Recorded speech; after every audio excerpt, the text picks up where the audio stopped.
आपने अभी अभी अपना post graduation work permit PGWP Canada में हासिल किया है और अब सोच रहे हैं कि आगे क्या करना है। यह डिटेल्ड वीडियो आपकी पूरी जर्नी को ऑर्गेनाइज्ड और स्ट्रेस फ्री बनाएगी। हर एक स्टेप को ध्यान से फॉलो करें, चाहे वह सिन अपडेट हो, हेल्थ कार्ड अप्लाई करना हो या PR के लिए प्लानिंग। सही डिसीजंस लेना और अर्ली स्टेप्स पर फोकस करना आपको फ्यूचर सक्सेस की ओर ले जाएगा। रेडी रहें अपनी कैनेडियन जर्नी को फुली ऑप्टिमाइज करने के लिए।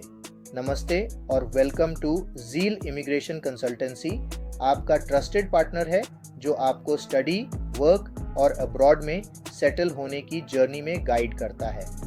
आज हम एक इम्पॉर्टेंट टॉपिक डिस्कस करेंगे, what to do after receiving your post graduation work permit PGWP in Canada.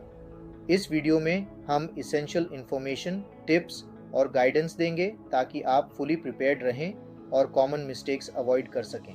अगर आपने अभी अपना PGWP रिसीव किया है तो यह आपके कैनेडियन जर्नी का एक सिग्निफिकेंट माइलस्टोन है, लेकिन केवल परमिट रिसीव करना ही काफ़ी नहीं है।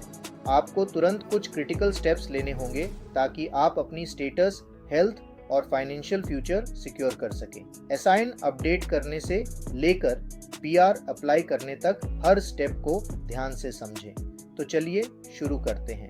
PGWP मिलने के बाद सबसे पहला काम जो आपको करना है वो है अपने नज़दीकी सर्विस कनाडा ऑफिस जाना।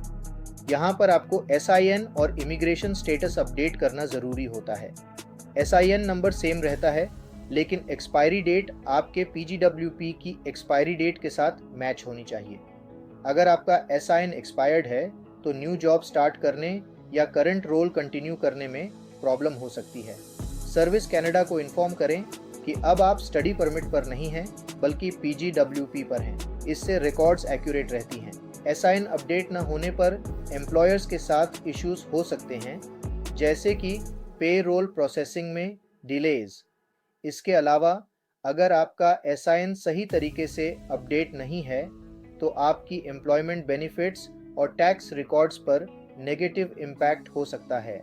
आपको ये भी ध्यान रखना चाहिए कि SIN अपडेट करना एक सिंपल प्रोसेस है, लेकिन इसे अवॉइड करना आपकी एम्प्लॉयमेंट और फिनेंशियल स्टेबिलिटी को कॉम्प्रोमाइज़ कर सकता है। जब आप सर्विस कनाडा ऑफिस जाएं तो अपने वर्क परमिट और आइडेंटिफिकेशन डॉक्यूमेंट्स ज़रूर साथ ले जाएं।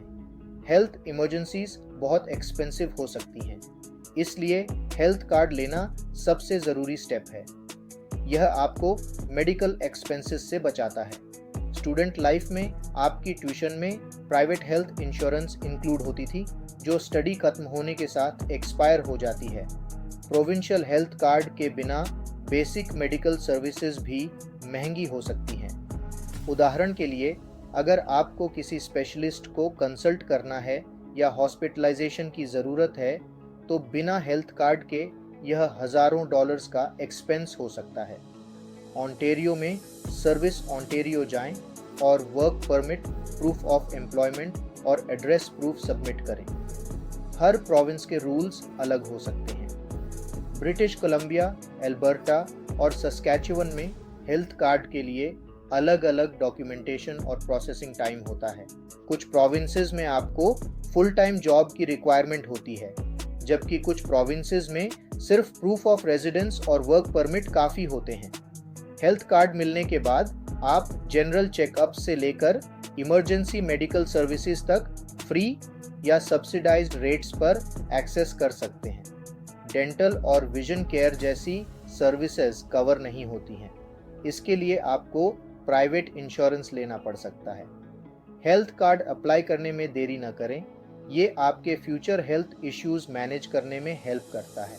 इसके अलावा यह ध्यान रखें कि इमरजेंसी सर्विसेज के लिए हेल्थ कार्ड होना मैंडेटरी है। अगर आप इंटरनेशनल ट्रैवल करने की सोच रहे हैं तो प्राइवेट हेल्थ इंश्योरेंस को कंसिडर करें जो ट्रैवल कवरेज प्रोवाइड करता हो। अगर आप कनाडा से बाहर ट्रैवल करना चाहते हैं तो temporary resident visa TRV apply करना न भूलें।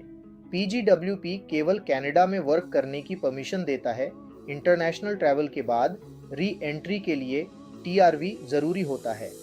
IRCC वेबसाइट पर जाकर TRV एप्लीकेशन फॉर्म फिल करें। पासपोर्ट और PGWP जैसे डॉक्यूमेंट्स ज़रूरी हैं। ट्रैवल प्लान्स बनाने से पहले TRV ज़रूर अप्लाई करें। इमेजिन कीजिए कि आप अपने होम कंट्री विजिट करने गए और TRV के बिना वापस कनाडा नहीं लौट पाए। ऐसी सिचुएशंस को अवॉइड करने के लिए TRV समय पर अप्लाई करें। TRV के अलावा अगर आप लॉन्ग टर्म ट्रैवल की प्लानिंग कर रहे हैं तो मल्टीपल एंट्री वीज़ा अप्लाई करना एक अच्छा विकल्प हो सकता है।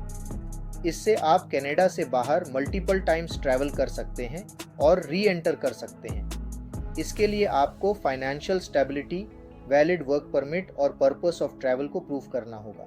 PGWP मिलने के बाद PR परमानेंट रेजिडेंसी प्लानिंग शुरू कर देना चाहिए। यह कनाडा में लॉन्ग टर्म सेटलमेंट के लिए ज़रूरी है। ऑनलाइन टूल्स का यूज़ करके CRS स्कोर कैलकुलेट करें और समझें कि आपकी प्रोफाइल PR के लिए कैसी है। CRS स्कोर इम्प्रूव करने के लिए फ्रेंच सीखना एक इफेक्टिव तरीका हो सकता है।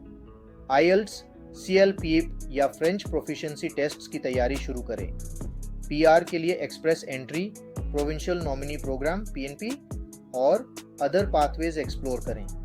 RCIC आपको सही PR पाथवे चूज करने में हेल्प करेगा।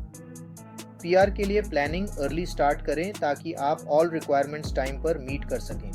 PR एप्लीकेशन प्रोसेस के दौरान प्रॉपर डॉक्यूमेंटेशन मेंटेन करना बहुत ज़रूरी है। इसमें educational credential assessment ECA, work experience letters और प्रूफ ऑफ फंड्स शामिल हैं। इन सभी डॉक्यूमेंट्स को सही फॉर्मेट में कलेक्ट करना और अपडेट रखना आपके एप्लीकेशन प्रोसेस को स्मूथ बना सकता है। फ्रेंच प्रोफिशिएंसी टेस्ट देने से आपके CRS पॉइंट्स बढ़ सकते हैं, जो एक्सप्रेस एंट्री सिस्टम में आपकी रैंकिंग इम्प्रूव करता है। PGWP पर रहते हुए फाइनेंशियल मैनेजमेंट एक की रोल प्ले करता है। TFSA जैसे स्पेशलाइज्ड अकाउंट्स ओपन करें और सेविंग्स की आदत डालें। RRSP टैक्स बेनिफिट्स के लिए बेस्ट ऑप्शन है। FHSA अगर फ्यूचर में होम बाय करना चाहते हैं तो प्लान करें। स्मॉल अमाउंट से स्टॉक्स, ETFs या म्यूचुअल फंड्स में इन्वेस्टमेंट शुरू करें। फ्यूचर फाइनेंशियल गोल्स अचीव करने में ये स्टेप्स हेल्प करेंगे। फाइनेंशियल डिसिप्लिन डेवलप करने से आप कनाडा में फाइनेंशियली सिक्योर बनेंगे। इमेजिन कीजिए कि आप मंथली $50 सेव करना शुरू करते हैं और long term investment strategies follow करते हैं। यह न केवल आपको फाइनेंशियली सिक्योर रखेगा बल्कि रिटायरमेंट और इमरजेंसी सिचुएशंस के लिए भी आपको प्रिपेयर्ड करेगा। इसके अलावा फाइनेंशियल प्लानिंग के तहत टैक्स सेविंग स्ट्रेटजीज पर भी फोकस करें। कनाडा में TFSA और RRSP अकाउंट्स का यूज़ करके आप लॉन्ग टर्म वेल्थ बिल्ड कर सकते हैं। अगर आप सेल्फ एम्प्लॉयड हैं तो टैक्स डिडक्शंस और बेनिफिट्स को समझना ज़रूरी है। फाइनेंशियल प्लानिंग में बजटिंग और एक्सपेंस ट्रैकिंग टूल्स का यूज़ करना आपके फाइनेंशियल गोल्स अचीव करने में मदद करेगा। इमिग्रेशन पॉलिसीज़ रेगुलरली चेंज होती हैं। ट्रस्टेड सोर्सेज से अपडेट्स लेना ज़रूरी है। न्यू PR प्रोग्राम्स और एग्जिस्टिंग रूल्स को समझना आपके लिए हेल्पफुल रहेगा। चेंजेस को मॉनिटर करते रहें और अपॉर्चुनिटीज़ को मिस न करें। इमिग्रेशन न्यूज़लेटर्स और RCIC कंसल्टेशंस का यूज़ करें ताकि आप हमेशा अपडेटेड रहें। पॉलिसी चेंजेस के कारण कई स्टूडेंट्स और वर्कर्स न्यू अपॉर्चुनिटीज़ को अर्ली ग्रैब कर पाए हैं। नेटवर्किंग अपॉर्चुनिटीज़ का यूज़ करें। लिंक्डइन जैसे प्लेटफॉर्म्स पर इंडस्ट्री प्रोफेशनल्स से कनेक्ट करें। मेंटरशिप प्रोग्राम्स ज्वाइन करें। नेटवर्किंग हिडन जॉब और इमिग्रेशन अपॉर्चुनिटीज़ खोजने में हेल्प करता है। नेटवर्किंग न केवल करियर ग्रोथ के लिए ज़रूरी है बल्कि यह आपको नए PR पाथवेज और सेटलमेंट ऑप्शंस के बारे में भी इंफॉर्मेशन देता है। अगर आपको यह वीडियो इन्फॉर्मेटिव लगा हो तो लाइक, शेयर और सब्सक्राइब ज़रूर करें। कमेंट में बताएं कि नेक्स्ट वीडियो किस टॉपिक पर चाहिए। डिस्क्रिप्शन में दिए गए लिंक्स चेक करें। ज़ील इमिग्रेशन कंसल्टेंसी आपके लिए हमेशा अपडेटेड और रिलायबल सर्विसेज प्रोवाइड करता है।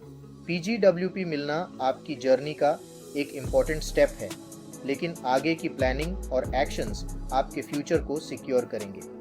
अर्ली स्टेप्स लेना और सही डिसीजंस करना आपके लॉन्ग टर्म गोल्स अचीव करने में हेल्प करेगा। ज़ील इमिग्रेशन कंसल्टेंसी आपके हर स्टेप पर सपोर्ट करने के लिए है।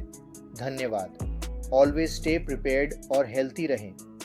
अपनी जर्नी को और बेहतर बनाने के लिए हमेशा सही रिसोर्सेज और टूल्स का यूज़ करें। रिमेंबर, सही प्लानिंग और प्रिपरेशन ही आपके सक्सेस की है।